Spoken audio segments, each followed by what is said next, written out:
They never get it when you're there. That's the hardest truth to swallow when you're dealing with someone avoidant. While you're showing up with consistency, patience, and real effort, they're building emotional walls. Not always maliciously. Sometimes it's subtle. Pulling away after a good weekend, shutting down during a vulnerable conversation, acting indifferent when you're emotionally invested. They're running from something, and in most cases, it's not even you. It's what you represent. Intimacy, vulnerability, expectations. These things scare the avoidant, so they retreat. And in doing so, they miss what's right in front of them. It's only when you're no longer there that things begin to stir in them.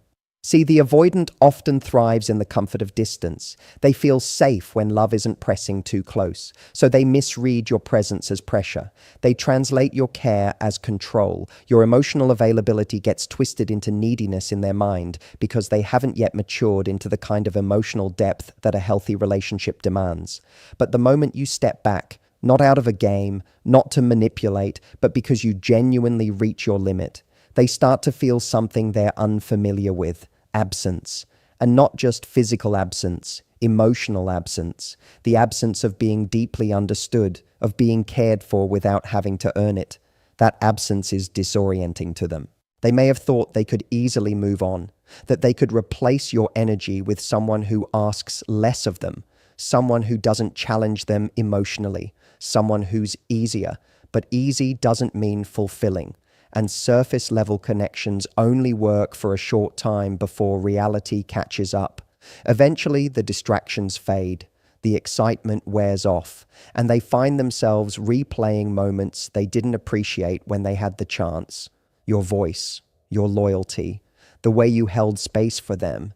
It begins to haunt them, not because you were perfect, but because you were real, and real is rare. But their realization doesn't come in a dramatic epiphany like the movies. It creeps in, quietly, in between text threads that don't stimulate them, in awkward silences with people who don't get them, in the middle of the night when there's no one left to impress. That's when they start to see it, that you weren't just another option, you were the connection they told themselves they didn't need. And that narrative begins to crumble, because while they were pushing you away to protect themselves, they were also sabotaging the very thing they were craving at their core, closeness without fear. The avoidant thinks that detachment is freedom, but what they find is that freedom without connection becomes loneliness. They remember how you showed up for them when it wasn't convenient, how you tried to understand them even when their behavior made it hard to love them. They think about the emotional safety you provided, and suddenly the things they once took for granted become the things they miss the most. That's the twist. They don't realize your value when you're giving. They realize it when they're no longer receiving. And let's be honest, your absence is powerful, because when someone loses access to your time, your energy, your emotional support, they have no choice but to sit with the void. They can't fill it with surface-level conversations or half-hearted dating, because what they lost wasn't superficial.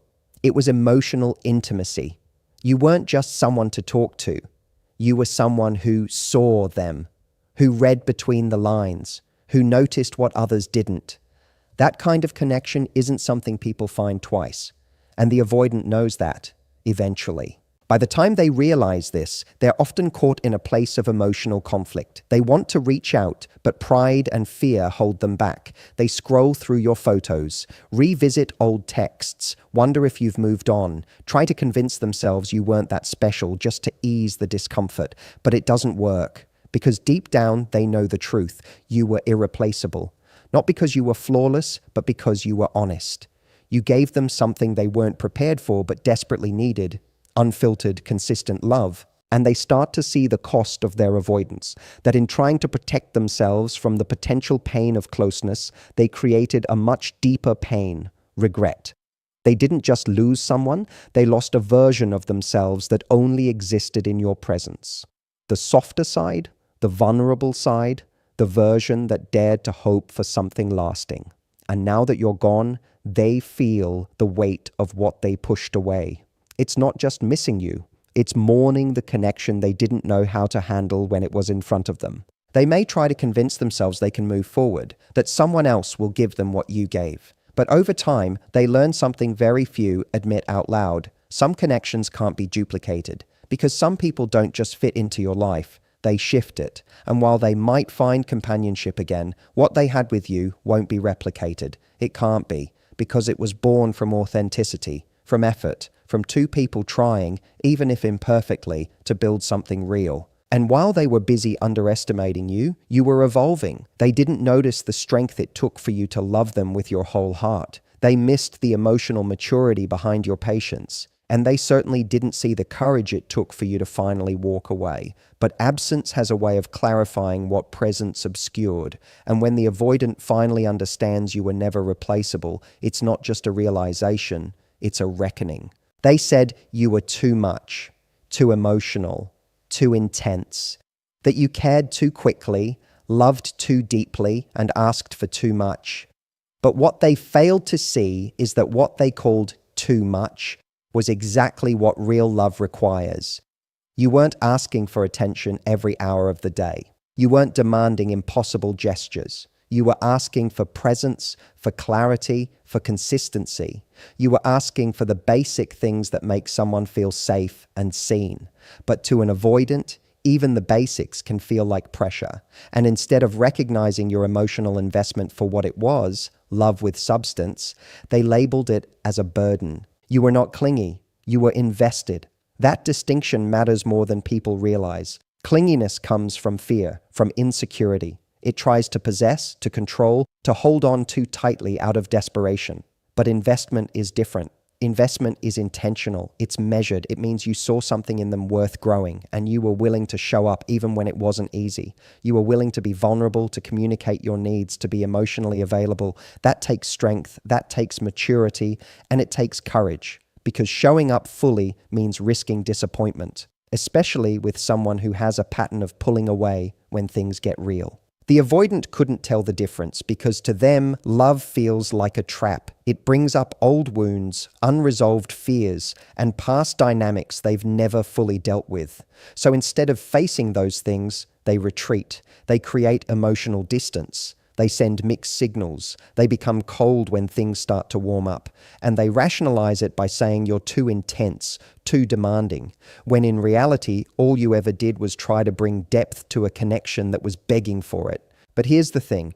You didn't fall in love with their avoidance. You fell in love with the moments in between, the glimpses of openness, the rare occasions they let their guard down, the times they made you feel like maybe, just maybe, they were capable of something more. And because of that hope, you stayed longer than you should have. You tried harder. You explained yourself over and over again, hoping they'd see that you weren't trying to control them. You were trying to connect. You weren't trying to invade their space. You were trying to build a space you could both belong in. You showed up emotionally because that's who you are. You don't do half love. You don't do lukewarm. You give what you'd want to receive. Honesty, loyalty, emotional effort. But the avoidant wasn't ready for someone who operated at that level. They wanted connection without cost, intimacy without responsibility. They liked the idea of love, but not the work it demanded. So they pulled away and made you feel like you were the problem. They made you question your standards. They made you second-guess your emotional responses. And maybe for a while, you believed them.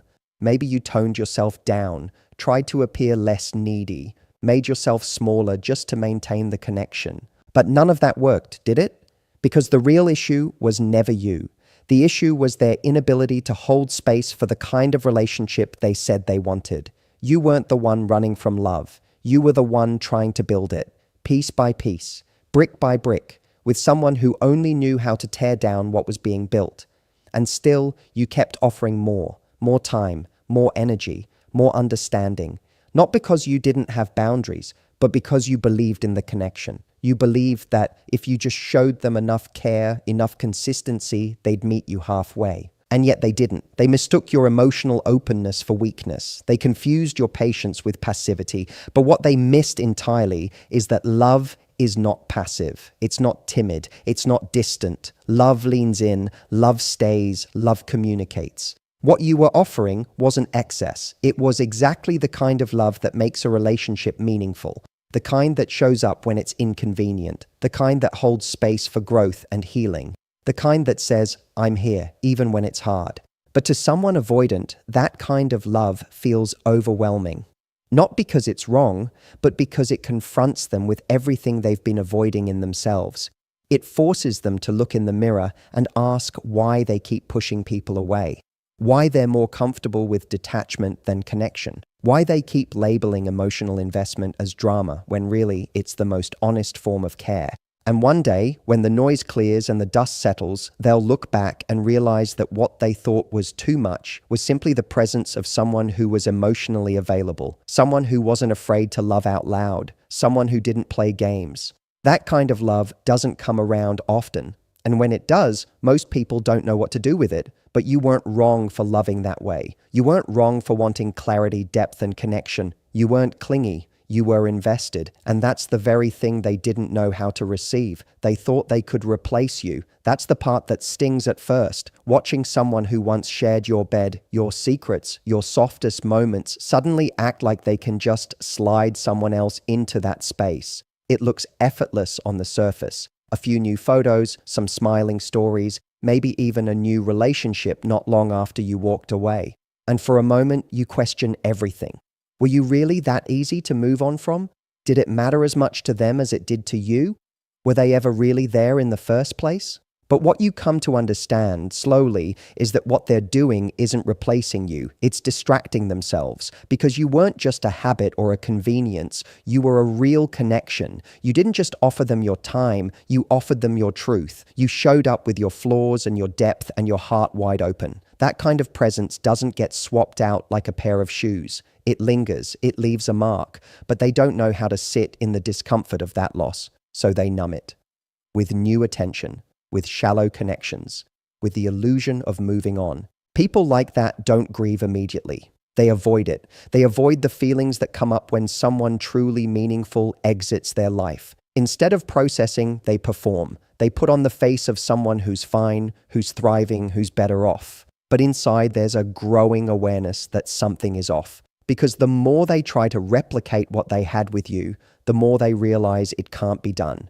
The inside jokes aren't there. The emotional safety isn't there. The quiet understanding you offered without needing them to explain themselves isn't there. What they're left with is surface. Pretty, maybe, but empty. And here's what makes that reality harder for them to face. You never had to chase them. You gave, you loved, you showed up, you listened. You were all in, not because you were desperate, but because you chose them, because something in them made you believe it was worth it. You didn't need to be entertained or constantly stimulated. You just needed truth, intimacy, a real connection.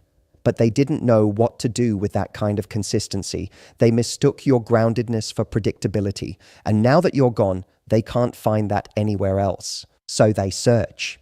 Not because you're easily forgotten, but because your absence creates a discomfort they're not ready to face. The kind of discomfort that comes when you realize you had something real and you didn't know how to hold it. The kind that creeps in during those quiet moments when there's no one texting them goodnight, when they hear a song that reminds them of you, when they laugh and wish they could share it with someone who really got them. Those are the moments that bring you back, not just as a memory, but as a realization. They didn't lose someone ordinary. They lost someone who gave them emotional depth, care, and intention. But the avoidant doesn't always understand this right away. They operate in delay. While you were present, emotionally available, and trying to build something real, they were holding back, testing the waters, keeping one foot out of the emotional door. So they never experienced the full weight of your love until it was gone. And once they feel that void, they try to fill it, not with reflection or growth, but with activity, with dating apps, with casual flings, with anything that keeps them from sitting with the fact that what you gave them can't be copied or replaced. What they don't understand is that connection isn't just about chemistry or attraction. It's about feeling safe. It's about knowing you can be fully yourself and still be met with understanding, not judgment. You provided that without needing to be asked. You created a space where vulnerability wasn't scary, where silence wasn't awkward, where depth wasn't avoided. That's what's missing in the people they try to use as substitutes. The dynamic isn't the same because you were the one bringing that emotional richness to the table. Without you, all they have is interaction without intimacy. They may not admit it. In fact, they probably won't. Most avoidants don't come back with grand apologies. They come back subtly. They test the waters. A text here, a like there. A question that seems random but is loaded with meaning. They come back not because they suddenly became someone different, but because they start to feel what they've lost. Not just a person, but a connection that grounded them in ways they didn't realize until they were back to drifting. And even then, the realization is quiet. It's not an explosion. It's a slow unraveling, a comparison they can't stop making, a comfort they can't replicate, a presence they start to miss, not because they're lonely, but because they remember what it felt like to be seen without having to perform. That's the thing about real love. It doesn't vanish when it's no longer convenient.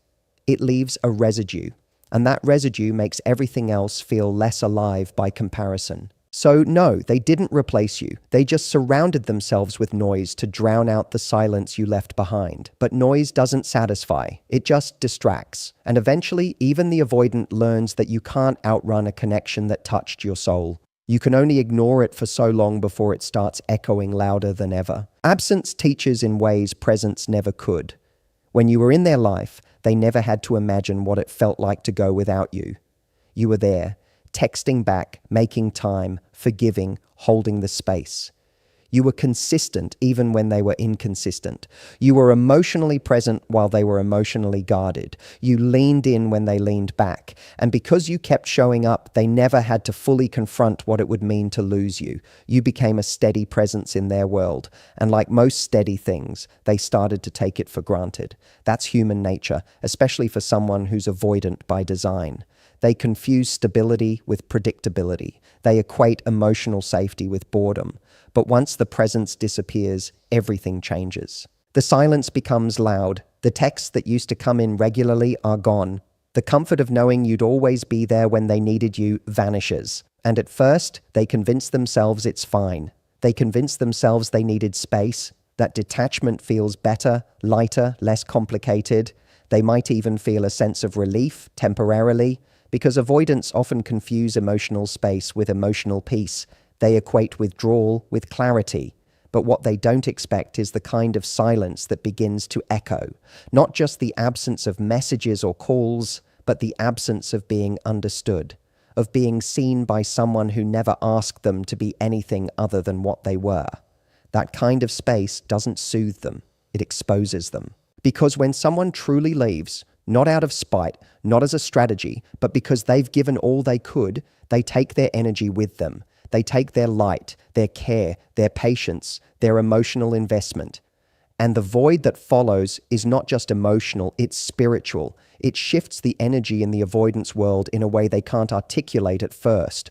All they know is that something feels different, and not in a good way. The days feel flatter. The small joys aren't as joyful. There's an internal itch they can't scratch. That's what your absence does. It highlights the weight of your presence. They begin to notice it in the small, unspoken moments.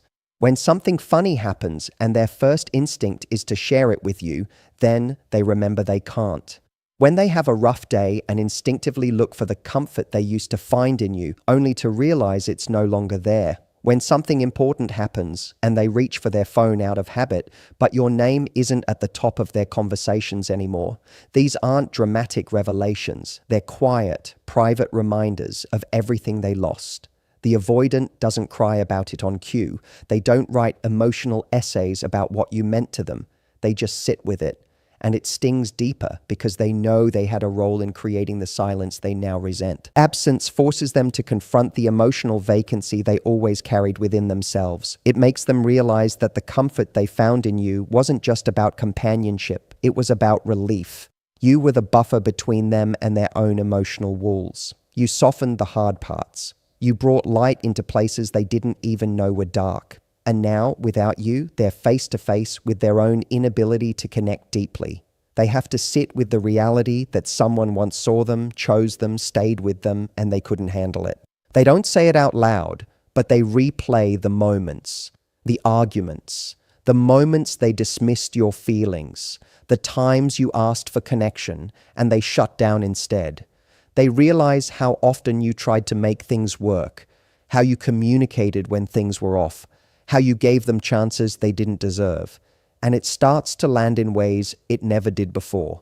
Not because you finally said the right thing, not because time magically changed them, but because absence cleared out the noise long enough for the truth to settle in. Avoidants don't learn from confrontation. They learn from space. They don't absorb lessons in the middle of conflict. They absorb them when the dust settles and there's no one left to blame. That's when the mirror becomes unavoidable. And in that mirror, they don't just see you. They see their own emotional limits. They see how they pushed away the very thing they said they wanted. They see the difference between being alone and being at peace. And it's in that silence, that absence, that they finally understand what you brought to their life. There's a difference between missing someone and recognizing their value, and the avoidant, through space, begins to see both. They miss the laughter, the care, the ease. But more than that, they begin to see that what you gave wasn't common. It wasn't replaceable. Because what you gave didn't come from a place of fear or manipulation. It came from presence, from genuine emotional availability. And that becomes the loudest lesson of all. Not what you said, not what you asked for, not what you fought about, but what they feel now that your voice is gone from their life. There comes a moment when the avoidant looks around and realizes they're still running.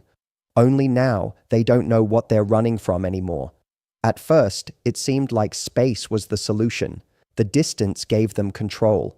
They didn't have to answer uncomfortable questions or sit in the vulnerability that comes with real intimacy. They didn't have to look you in the eyes and explain why their actions never matched their words. Avoidants protect themselves with silence. They use detachment as armor. But what no one tells them is that silence eventually becomes a prison. Detachment isn't peace. It's just a slow erosion of connection. And after enough time, they start to feel the cost. When you left, they may have felt a brief sense of relief. No more pressure. No more conversations about feelings. No more having to confront what they were avoiding in themselves. But relief doesn't last when it's built on avoidance. Eventually, the high of distance fades, and they start to feel the hollowness that sits beneath it. And in that hollowness, they begin to realize that everything they thought they were escaping wasn't about you. It was about them. The discomfort they ran from wasn't your love. It was their own inability to let love in. You didn't overwhelm them. Their own fear did. They begin to feel the weight of emotional responsibility. Not because you're still asking for anything, but because now there's nothing distracting them from the truth. You were the one doing the emotional labor. You were the one checking in, making sure the relationship had direction, reminding them what it meant to be in something real. You weren't perfect, but you were trying. You were aware. You were present. And now that you're gone, they start to notice just how much of that emotional structure was built on your effort. The weight of the relationship was never equal, and they never saw it until they had to carry the silence alone. And that silence does something to them. It starts to point out their patterns. They begin to notice how they keep cycling through the same dynamic, pulling away just when things start to feel close, sabotaging the very thing they say they want, choosing short-term safety over long-term depth. And as much as they'd like to blame the people they've dated, they can't deny the common denominator anymore. It's them. It always was. They begin to see that connection requires risk, that love asks you to show up even when it's messy, even when it triggers old wounds. And they remember how you showed up, how you stayed when things were unclear, how you asked the hard questions and didn't run from the answers. That memory doesn't leave. It lingers. Because what they thought was ordinary was actually rare. You didn't just love them, you tried to understand them. You were patient with their silence. You didn't demand perfection, you just wanted truth. You didn't ask for them to change overnight. You just wanted them to meet you where you were, but they couldn't. And now they have to live with that. They have to sit with the realization that they pushed away the one person who actually wanted to know them, not the version they performed, but the real them. And in the stillness, they start to see the difference between being alone and being isolated. When they had you, being alone felt like a choice. It was a break, a breather, a moment of space before returning to something steady. But now that you're gone, being alone feels different. It feels like something's missing, not just a person, but a connection, a softness, a mirror, someone who made them feel like they weren't too much and not enough at the same time, someone who didn't ask them to earn love, but to receive it. That kind of connection doesn't happen twice. It can't be recreated on demand. And now that it's gone, they can't fill the void with noise. Not forever.